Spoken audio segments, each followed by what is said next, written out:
Okay, I probably just broke it, but thank you so much for that introduction, and thank you to the entire Tolkien Lecture Committee for putting this event together, and also the HarperCollins team for the incredible exhibit of Tolkien archives outside, which I highly recommend you go have a look at if you haven't already. I was supposed to give this lecture back in 2020, and I kept putting it off and being very frustrating about it because I really wanted to be back in person at Oxford when I gave it, and this is the first time I'm back in Oxford since I evacuated in the middle of the night in March 2020, and it feels really wonderful to be here, so thank you all so much for joining me here today. The topic of this lecture is Goodness, Beauty, and Truth, the value of art in times of crisis. I've broken the PowerPoint, so I hope you entered the giveaway on time. Most writers I know suffered some kind of creative depression during those first darkest months of the pandemic. Some felt their wells emptied by isolation, cut off from the conversations and sights and sounds and experiences that one normally channels into storytelling. Some were crushed by the grief and exhaustion of shouldering entire households where loved ones were sick or dying. And some just couldn't see the purpose of it at all. I think we all lost our light then. We couldn't see the point of scribbling away our fake narratives about fake people in fake places while the world was in shambles. That was the start of my creative crisis, and it's something I haven't stopped struggling with since. Writing often feels indulgent and pointless, the same way that pursuing a PhD in humanities feels indulgent and pointless. I am a novelist who reads all day studying literature, and at no point have I felt more strongly that my parents were right. I should have become a doctor. In the summer of 2020, all the common defensives of storytelling felt stale. People need some way to escape, but there's no escape. People need stories to inspire and give them hope. I felt no hope. I felt like it was lying to give it to others.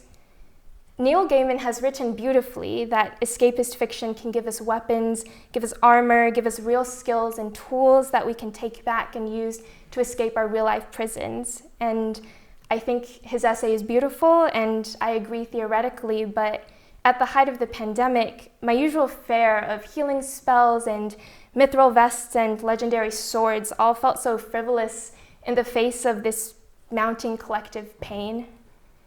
And most of all, I was convinced in 2020, and I'm still a little convinced of this, that consuming stories just didn't, in the long run, make societies any better or kinder. I felt that the people drawn to my stories already agreed with me on everything important, and the people who didn't share my values were never going to pick up my work in the first place. It felt completely pointless to sit down and spin a yarn when in all likelihood the only person that story was going to benefit materially was me. We talk a lot about how stories generate empathy, but the trajectory of our world in the years I've been alive highlight how little that empathy has done against the balance of stories that instead promulgate hate and division. I think that bigotry is infinitely more commercially appealing than tolerance. And anyhow, I don't think that bigots read novels about hate and oppression and see themselves as the bad guys. I think they always see themselves as the victims. I told a friend during this time that writing just felt like preaching to a choir. And he said, well, all right, then you're revving up your congregation. Sometimes you just need to rev up your congregation.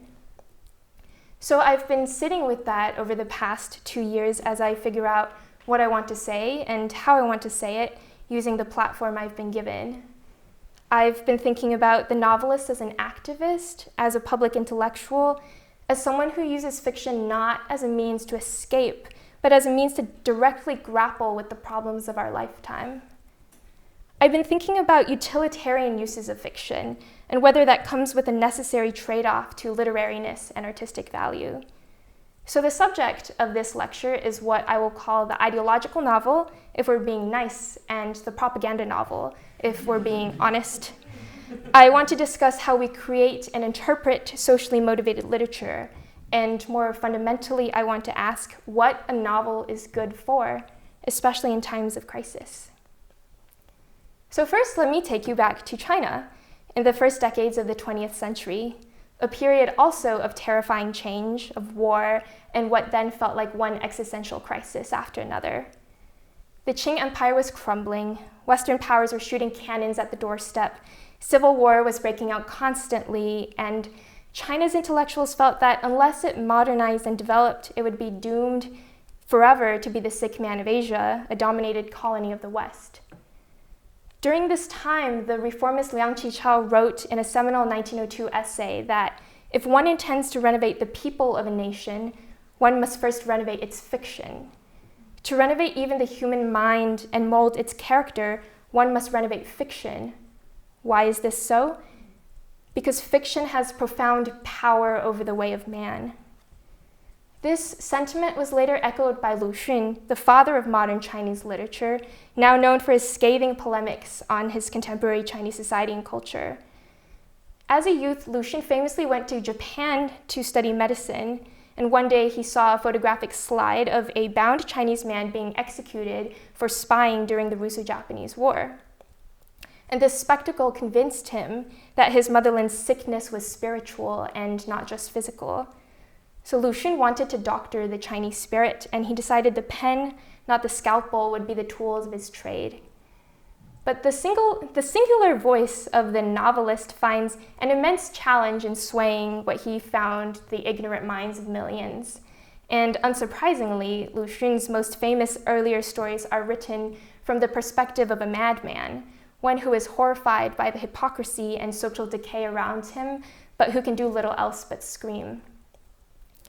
In Shanghai in 1930, Lu Xun helped found and later chaired the League of Left-Wing Writers, which was a group of writers which aimed to respond to national crises like KMT repression, increasing Japanese militarism, and Western semi-colonialism with the power of the pen. This cohort was quite utilitarian about the purposes of literature. They aimed to use their stories to wake up the Chinese population from feudal and imperialist mindsets. And for these writers, good literature just was ideological literature. Art, for art's sake, indeed, was bourgeois and indulgent and worth nothing at all. The cultural and political churning in China from the May 4th movement of 1919 onward saw the birth of many movements, but the one of perhaps the most contemporary consequence is the 1920 founding of the Chinese Communist Party. And it's not hard to draw a straight line from the League of Left-Wing Writers' discourse of literature to save the nation and Mao Zedong's remarks at the Yan'an Conference a decade later, where he, echoing Lenin, argued that literature and art should serve the millions and tens of millions of working people. Art was for the proletariat, and art should advance the cause of the socialist revolution. But here we start to feel a little uncomfortable, because we can all get on board with literature to rejuvenate the nation, but not when it's couched as propaganda. We want our art to send an important message, but we don't like it when that message becomes too obvious. Why is that?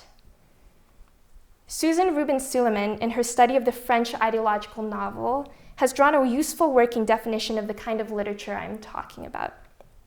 The roman à thèse, or ideological novel, is a novel written in the realistic mode, that is, based on an aesthetic of verisimilitude and representation, which signals itself to the reader as primarily didactic in intent, seeking to demonstrate the validity of a political, philosophical, or religious doctrine.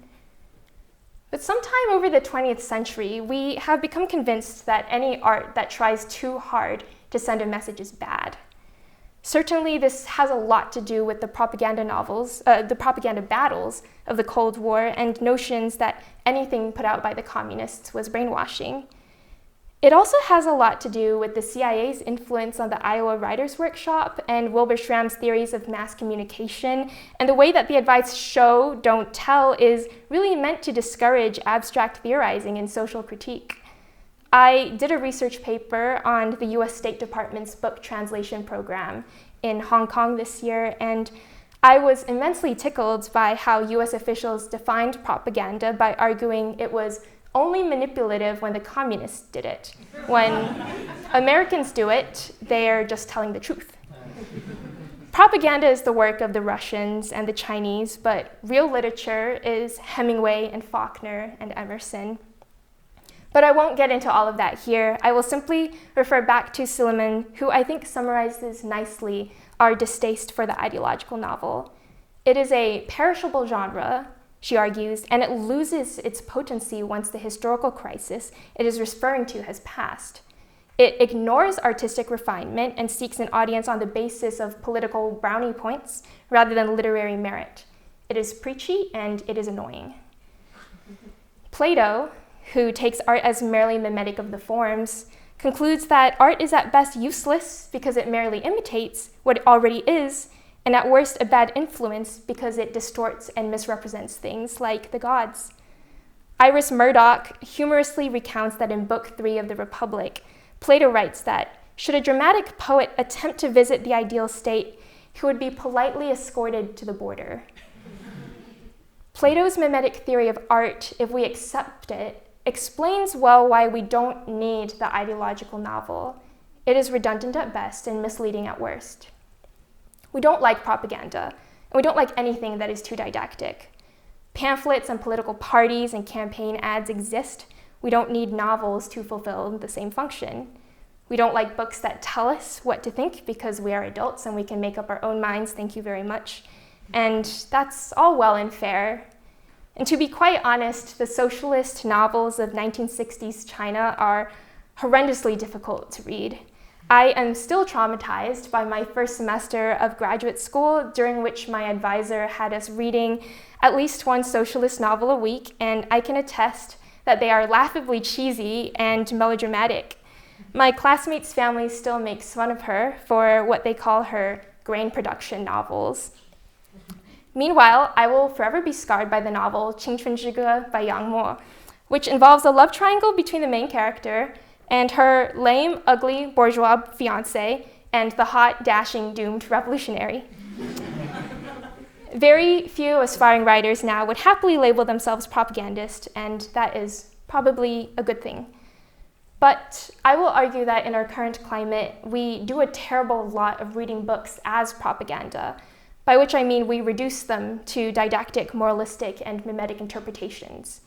We expect them to tell us precisely how to speak and act and think and behave, because we've fallen into the habit of reading and critiquing books solely for their themes and messages, or what we think are their themes and messages, rather than reading them as explorations of all the infinite ways that one can be human.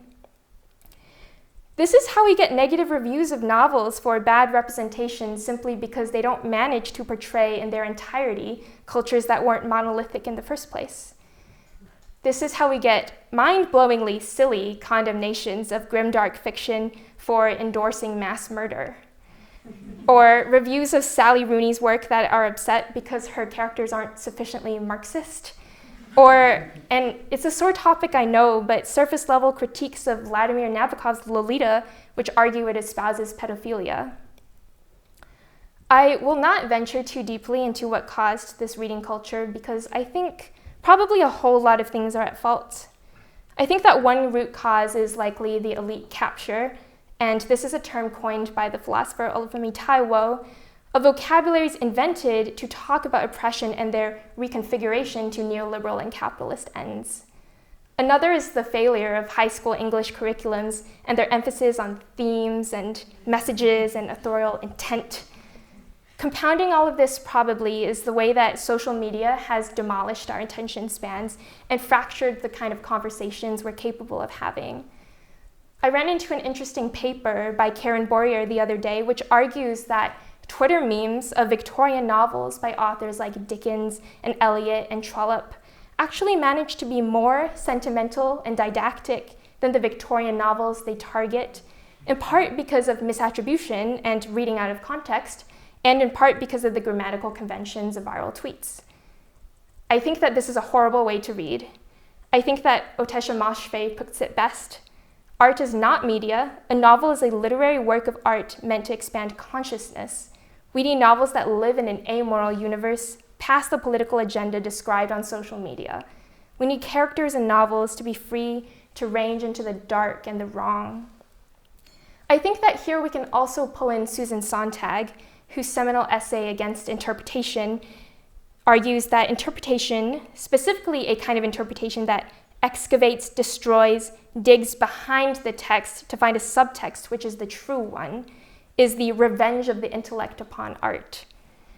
This kind of reading for Sontag makes art into an article for use, for arrangement into a mental scheme of categories. And I think that one need look no further for proof than the Goodreads review that reads, 3 stars, but bumping it up because of its powerful themes. I don't go quite as far as Moshfegh, whose work has always existed very comfortably in grayness and darkness. I do love her work, though I think there are writers who do want to write for the betterment of society, who would like their political themes to be quite explicit, and I do not think that is incompatible with creating good art. But I do think it's bad criticism to read novels in this way. It is lazy, uncharitable, and unimaginative. And I'll argue now that it has had particularly bad effects on how we receive marginalized writers, by which I mean non-white writers, queer writers, and broadly writers who have historically had no platform in mainstream publishing. To begin with, I am not the first or last writer of color who has received hate mail decrying my work for being woke, liberal, snowflake, self-victimizing, anti-white, reverse racist propaganda. Reader, my sin is looking the way I do while writing about a protagonist who doesn't look like Aragorn, son of Arathorn. But that kind of criticism is an easy target. More nefarious, I think, is the interpretation imposed by a reader who imagines themselves ideologically aligned with the novel. I mean here readers who celebrate and recommend books just because they are diverse. I hate the marketing label diverse. I think the reading culture that it's symptomatic of is bad for literature for several reasons. First, for one thing, it defangs what novels are trying to say by imposing very blunt labels on what they actually say. We lose a lot when we argue that Toni Morrison's The Bluest Eye, for example, is merely about the evils of racism, instead of, say, specifically, property ownership and dispossession and beauty and internalized hatred. We lose when we lump all fiction by Chinese American authors into the category of immigrant story about making it in America in the style of Amy Tan and Maxine Hong Kingston, which is a frame of reference I think that publishing still has not moved past. This method of interpretation is infantilizing and patronizing. It makes false equivocations and it obliterates nuance, and I hate it. Second, it reduces novelists to ethnographers, historians, and tourist guides. Anything but artists. Pascal Casanova in The World Republic of Letters argues that a writer from an impoverished minor literature is often doomed to act as a representative of his people to the cultural center.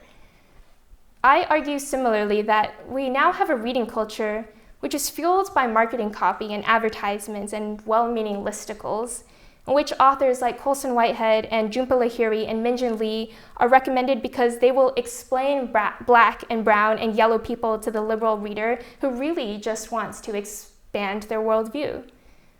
Read these 5 novels during AAPI Heritage Month so that you can decide Asians are actually people. I mean, God help us. Third, in turn, it pigeonholes writers to restrict the boundaries of what they could write about in favor of selling something they think publishing wants from them. After all, in a kind of sick and sordid way, such didactic labels have been reconfigured as selling points, ways to make ourselves attractive.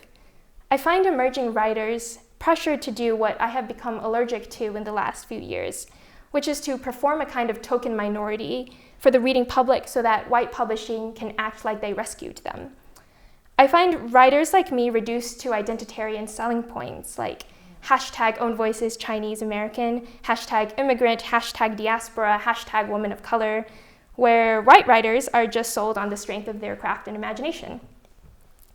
I think fourth and most distressingly, the view of all marginalized writers as mere lecturers has become a reason to ban books.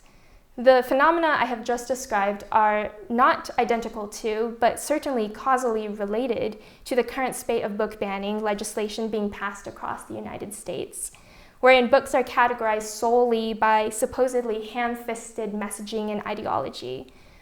Books are accused of being about critical race theory just for having Black characters. Books are being banned for spreading a pedophilic agenda just for having queer characters. And children's books are being deemed un-American for featuring protagonists that are immigrants. I think that the people banning books are probably not the same people treating diverse novels as travel guides to other cultures. But we all lose when we treat fiction as equivalent to propaganda, and when we forget that there is the craft of the story involved. So where does that leave the writer who really does want to use their work to make a difference? And what tools are available to the inquisitive and generous reader who would like to meet texts where they're at? I want to go back to Sontag's discontents with critical interpretations focused solely on content. Sontag's solution is to pay more attention to form, though she doesn't mean that we ought to ignore content altogether. In any case, I don't think that we can do that with books. I think very few people read only for the vibes, and even the genres that are so often maligned for being frivolous and pointless, and here I mean romance and women's fiction, appeal to their readers because they actually say so much about autonomy and desire and love and self-worth. I think every book is trying to say something, even if that something is merely that certain bodies have the right to feel joy. Sontag writes that the function of criticism should be to show how it is what it is, even that it is what it is, rather than to show what it means. Her argument is that content or analysis of content should be dissolved into discussions of form, though I would amend that to argue that content and form are inextricably related. How it is what it is has everything to do with what it means. The craft of the novel is part and parcel of the message, and we cannot look at what a book's themes are without also asking how it articulates those themes. I think novels can function as clarifying exercises.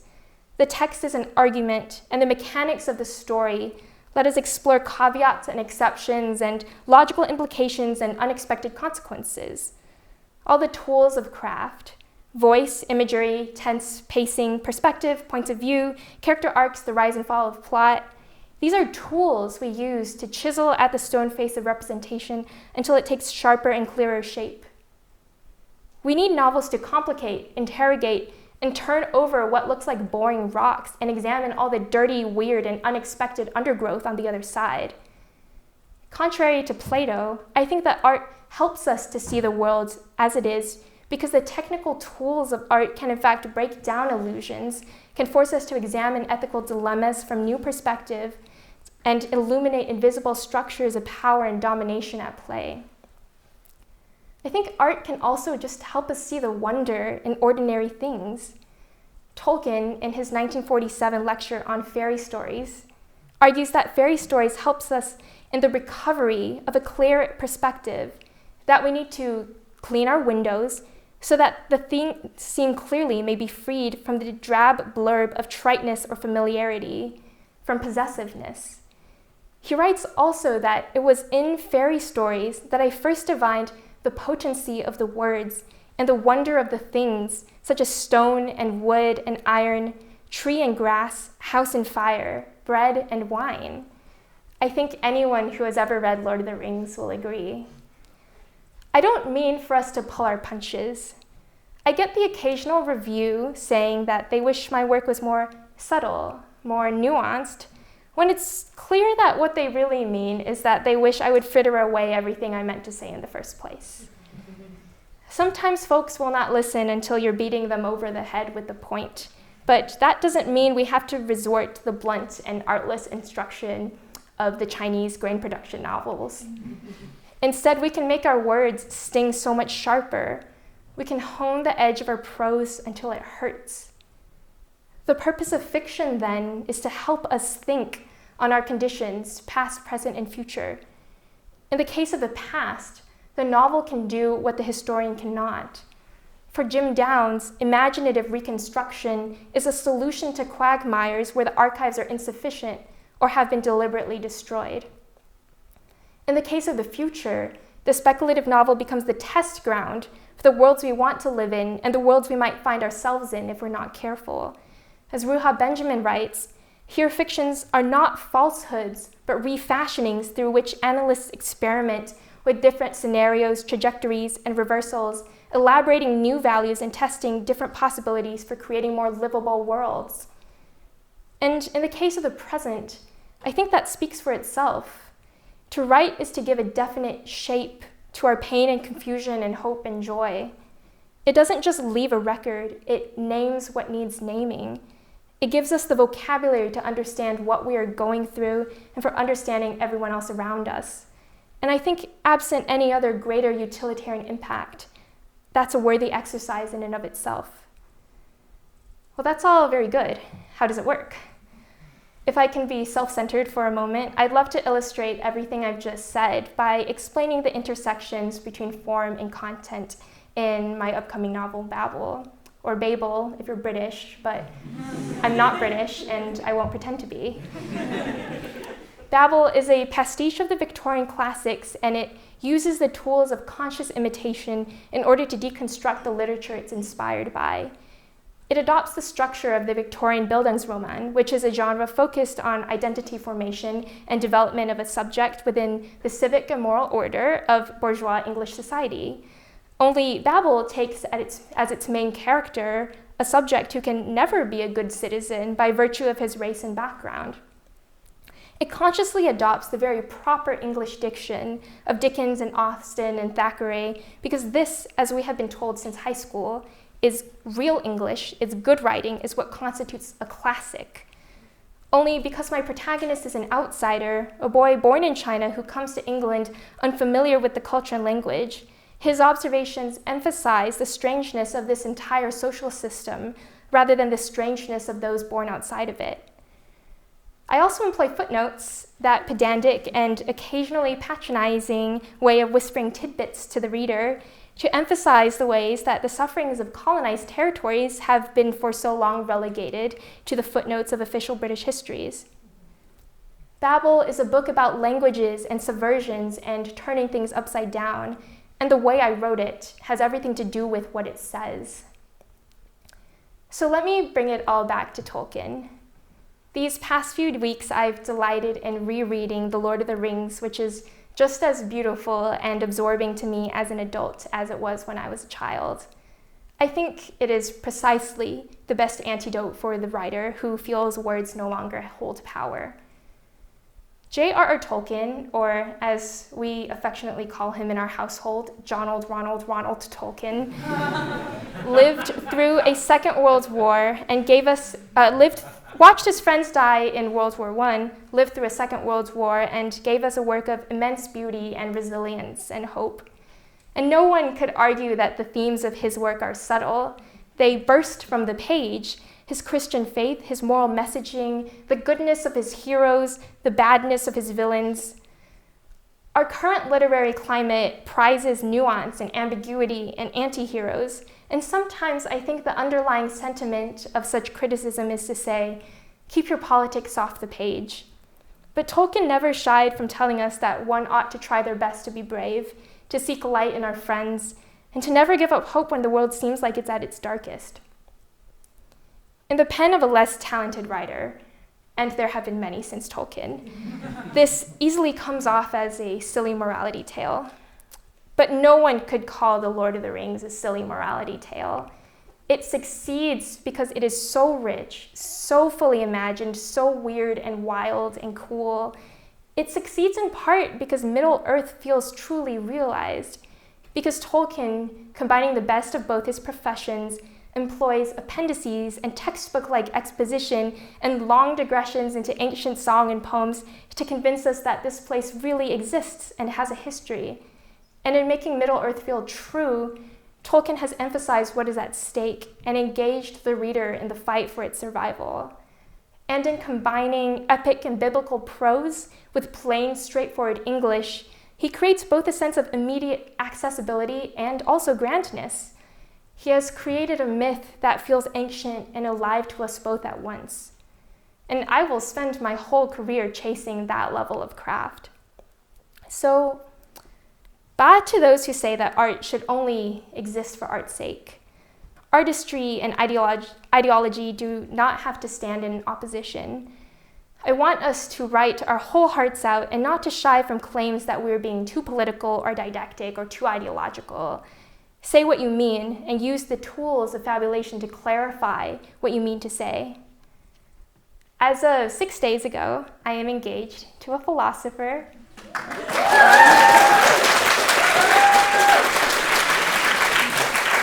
One might call him my philosopher king.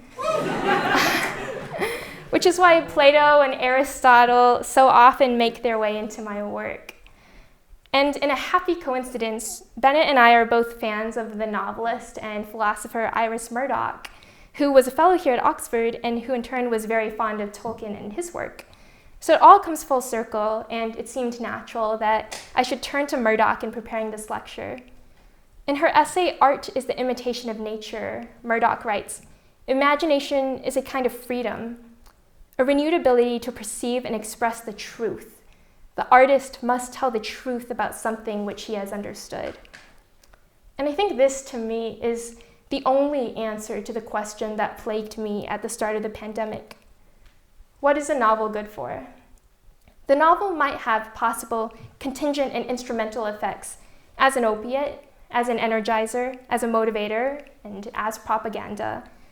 But it seems to me that all art needs to have value is to search relentlessly for truth, to expose, reframe, reconfigure, to speculate. Frodo says to Gandalf in The Fellowship of the Ring that he wished all of this had not happened in his lifetime. And Gandalf famously responds, "So do I, and so do all who live to see such times. But that is not for them to decide. All we have to decide is what we do with the time that is given us." The artist chooses to write, and as long as we are using our words to seek truth, beauty, and goodness, I think it all will have been worth it. Thank you.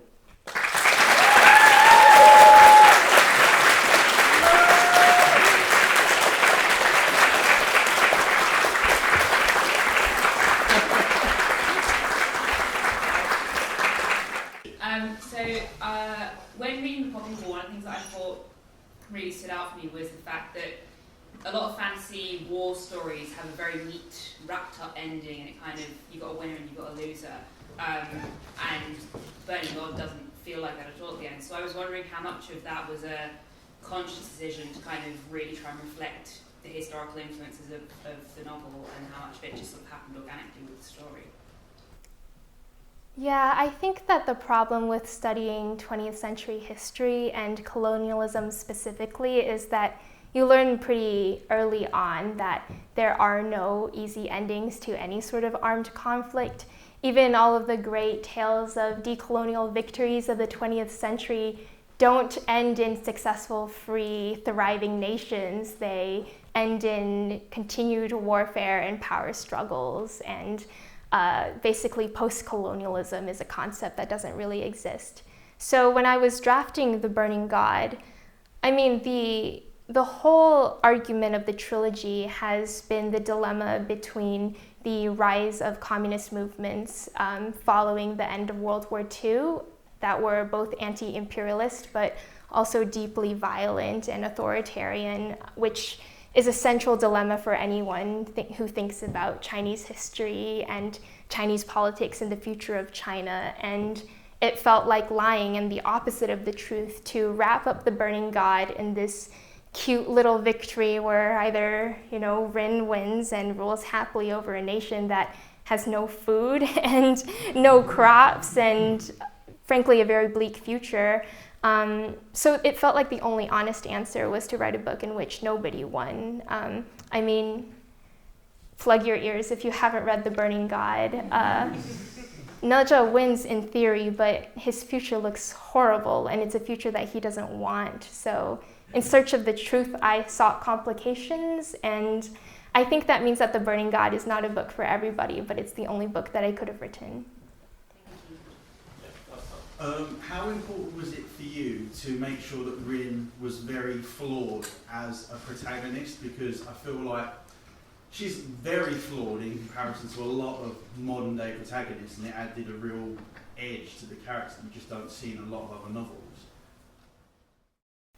It's really funny to me when people come away from the Poppy War and think, oh my God, this character's horrible. I would never want to get to know her. She's the worst person I've ever read about. Because when I was writing the Popular Word trilogy, I would make some very bad decisions. I mean, there were some wrong ones in there, but I wanted at every critical juncture to give her very good reasons for making those decisions and to emphasize that any one of us in those positions might have made the same choice. So I never had Rin make a decision that I theoretically, if I were in her shoes, if I'd been through everything she had been through, that I would not make. And I think that readers have resonated with that. It's very different to read a story about just a ruthless mass murderer who doesn't care about anything and wants to inflict suffering and evil, because there's nothing that you're rooting for. But when you have a character like Rin who is not seeking destruction but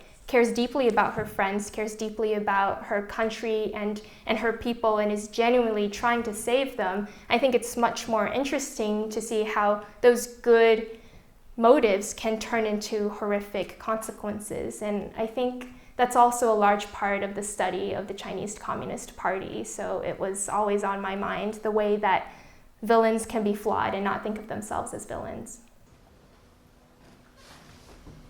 Yes, back in the middle. You can hear me? Yeah. So coming back to kind of what you said at the start of the lecture about like the nuances and subtlety of literature, and this almost desire to find them. What approach then do we take to literature as a subject? Because if we have to almost get rid of this desire to find literature as subtle nuance, I'm out of a degree, which is a bit of an issue, because I'm already 27 grand down. What approach do we take to this literature then, if we're not looking for subtlety? Well, I do think we are looking for subtlety. I'm not arguing that we shouldn't read literature for what it's trying to say. My argument is that there are a lot more interesting things going on in texts that the majority of readers are willing to afford them. I think subtlety is good. I think that subtlety is used as an excuse to criticize a book when the reader feels that the book is making an argument they don't like. And I've seen this a lot in reviews of books that are quite expressively about race and racism, and you'll get your average reader who says, I was just looking for a fun rom-com. I mean, these themes, I'm not a racist, I don't disagree with these themes, I just wish that they had been handled with more subtlety. And there are some things which people just won't hear unless you're screaming it at them. And I think that as scholars of literature, we can analyze the very smart ways that a lot of contemporary novelists are making their argument in much more complicated ways that marketing copy like, this book is about racism, doesn't do justice to. So your literature, or your degree still has value. I'm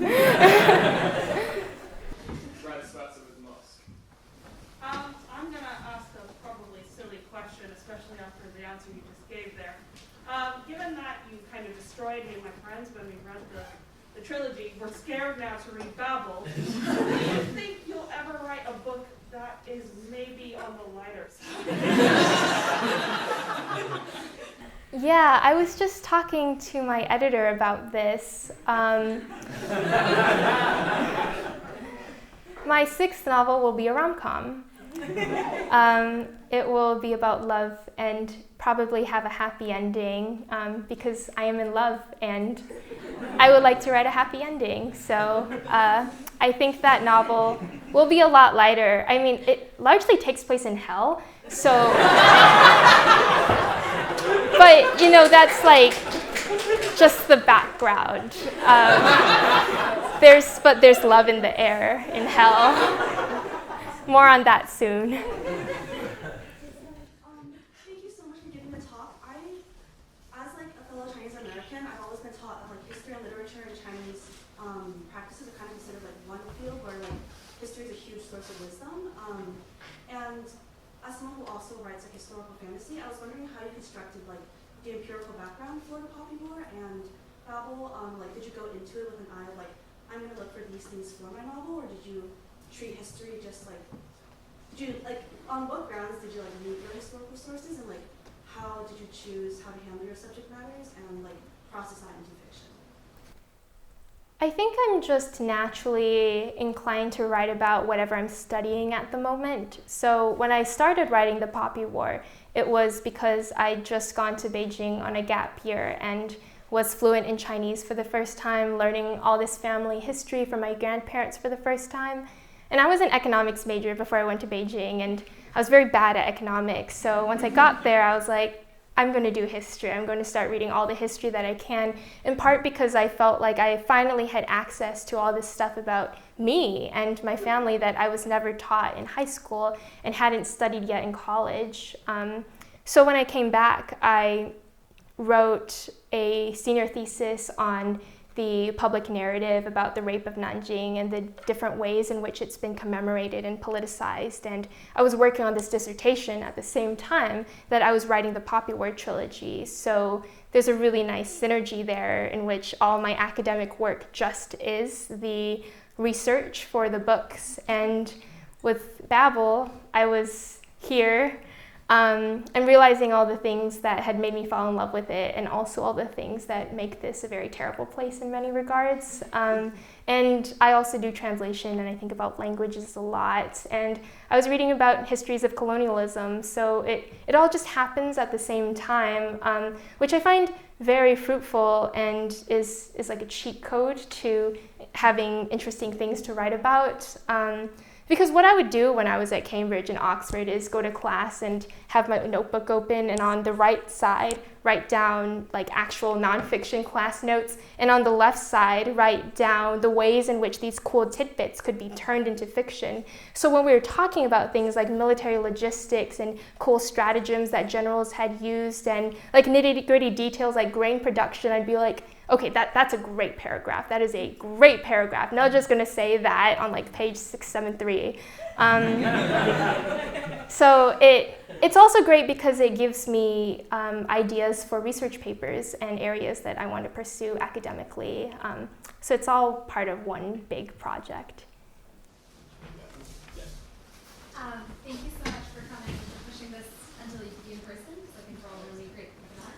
I just had a quick question about the publishing process. When you were querying Poppy War, in what ways did you tackle or avoid or have conversations with your publisher and your editor and your agent about avoiding the Asian American cliches and the hashtags that you just spoke about in your speech? What kinds of conversations did you have, and were you able to at the beginning, or is that something that's happened as you've become a successfully published author? Yeah, I could talk about this for hours. But when I queried the Poppy War in 2015, either 2015 or 2016, publishing looked very different than it did today, and it's only been like 7 years.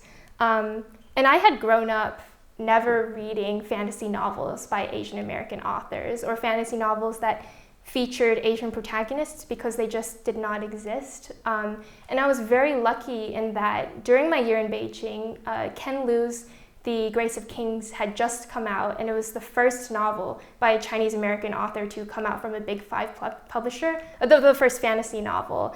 So it was literally Ken Liu and then Fonda Lee, whose Jade City came out shortly afterwards, that convinced me that there was space for my work on bookshelves and that publishers might take a chance on what I was writing. So the querying process and then the submission process went pretty smoothly for me. I was acquired by my current home, Harper Voyager, where I think I'll stay for a while. My editor is so relieved. But I was also very young when the Poppy War came out, and I didn't know how to talk about myself. And I think that I wasn't speaking up for myself or willing to push back against ways in which my book was being marketed and talked about. We leaned pretty hard into it's a diaspora novel, it's Chinese American, it's diverse, which again are labels that I really dislike now.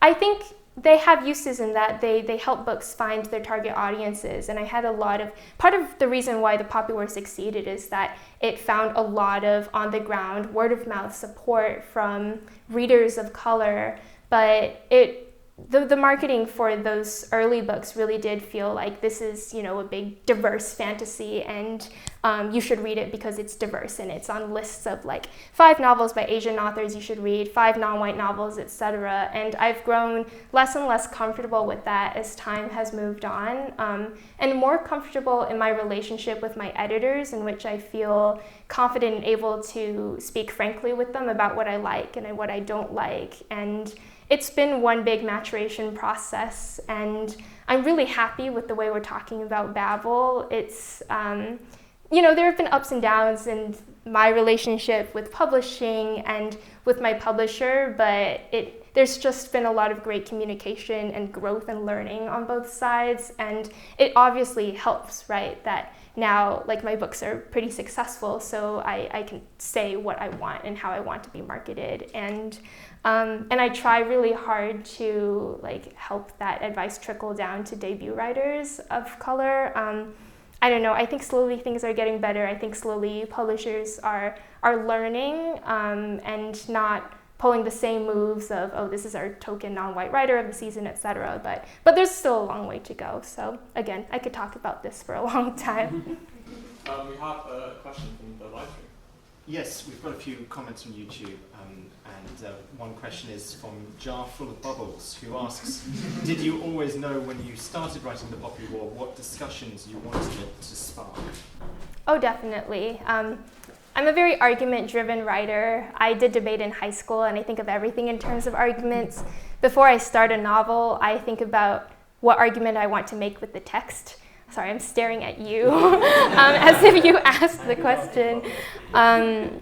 So I always anticipate exactly what discussions the novels are supposed to spark, although I'm often very surprised by the discussions they actually spark. I can't think of a great example right now, but sometimes people just take away these crazy things about characters and scenarios that never even crossed my mind. And it's not uncommon for me to do a public event, and then a reader will be like, I had this very articulate, sophisticated interpretation of this imagery that you used, and I'm like, yeah, that was on purpose. I'm so glad you picked up on that. But in general, I know exactly what I want my readers to think the book is about. Yeah. Hi, first I just want to say thank you. I used to work at the Waterstones and you made my job considerably easier. But I wanted to ask, now that you are, you're obviously a very successful published writer, is it easier to write now? Because, a lot of, new writers, they always talk about how difficult it is, to get stuff on the page. Is it easier now?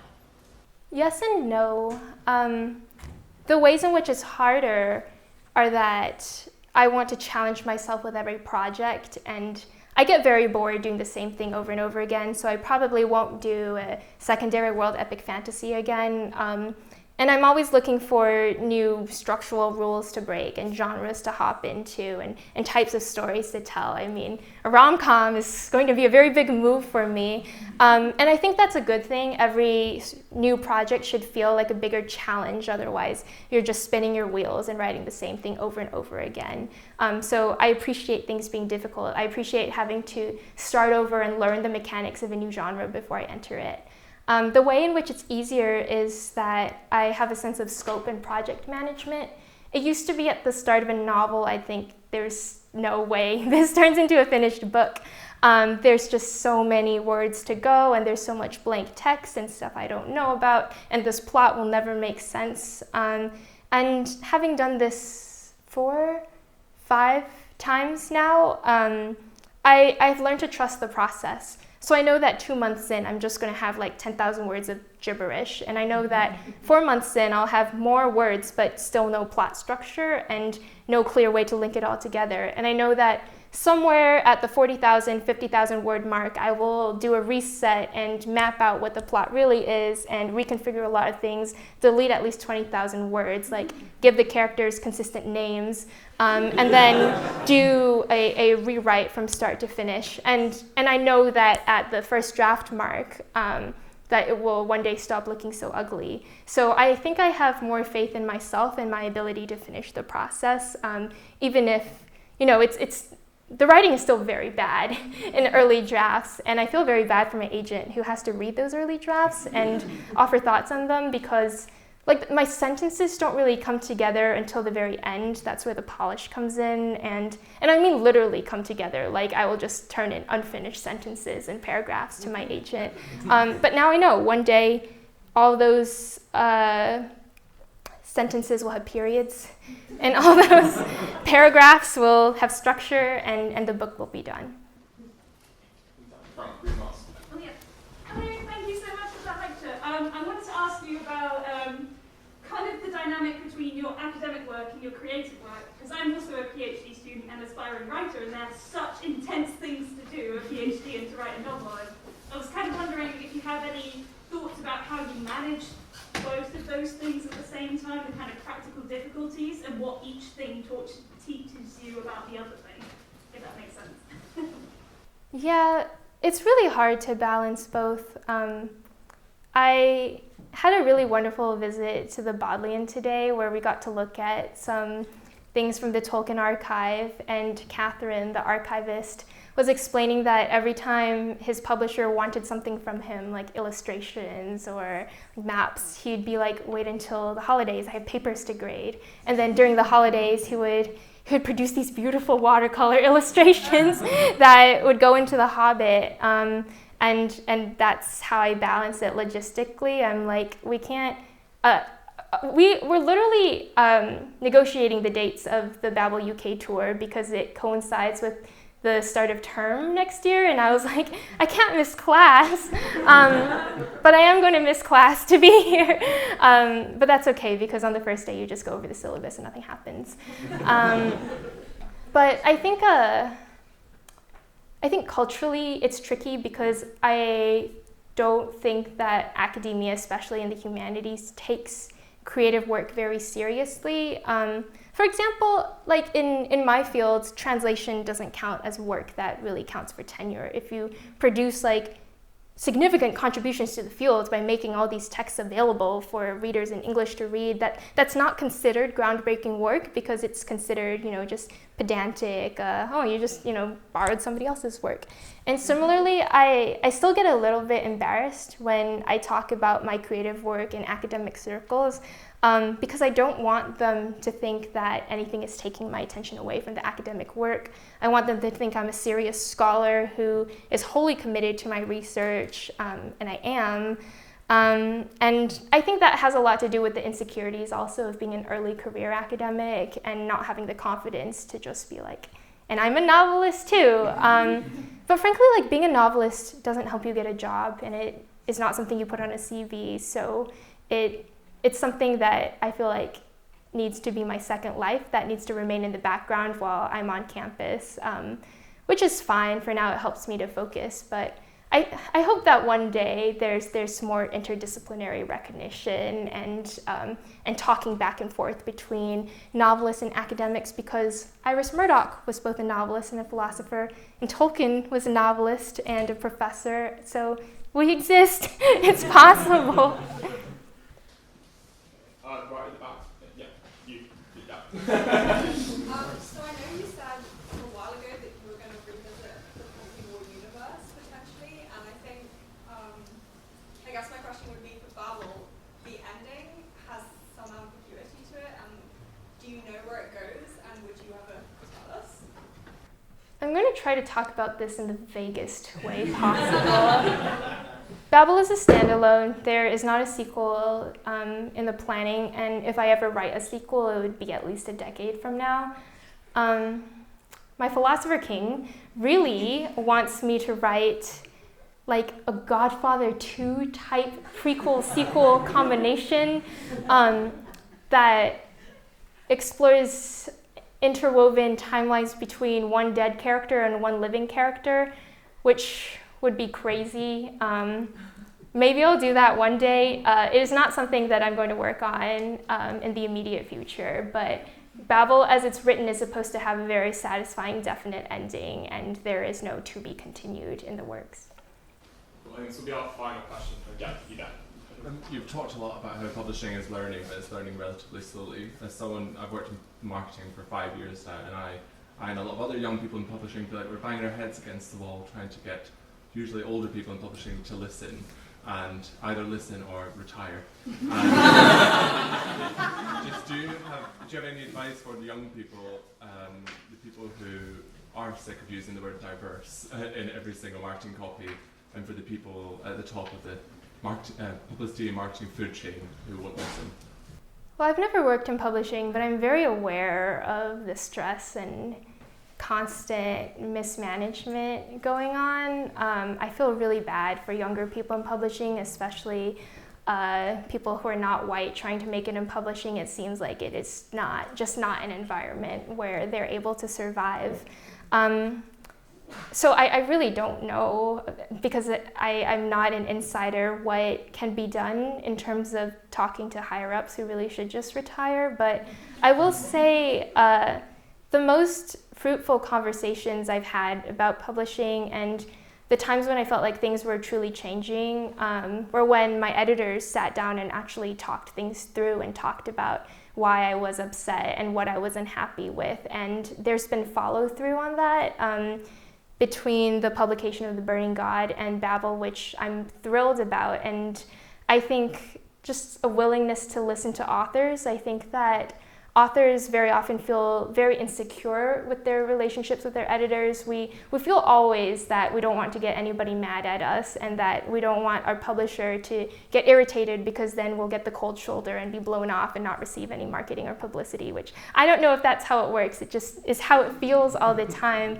And having the confidence to actually speak with my editors has been huge. I'm also very aware that I'm able to do this because I'm not a debut writer, and I know my editors well, and there's a relationship there. So I think making it clear to new writers that if they speak, they will be heard is something that I wish publishing at all levels would do. Just before we give Rebecca one more round of thanks, the committee would like to thank the Pembroke Annual Fund and the Cadas Family Trust, who have been supporting the lecture now for 10 years, and we are very grateful for them allowing us to have all this fun. So given that you have for so many years been so kind to this lecture series, including joining our COVID special symposium, we would like to give you a small gift from the committee. And so we have a Pembroke mug for you. Thank you.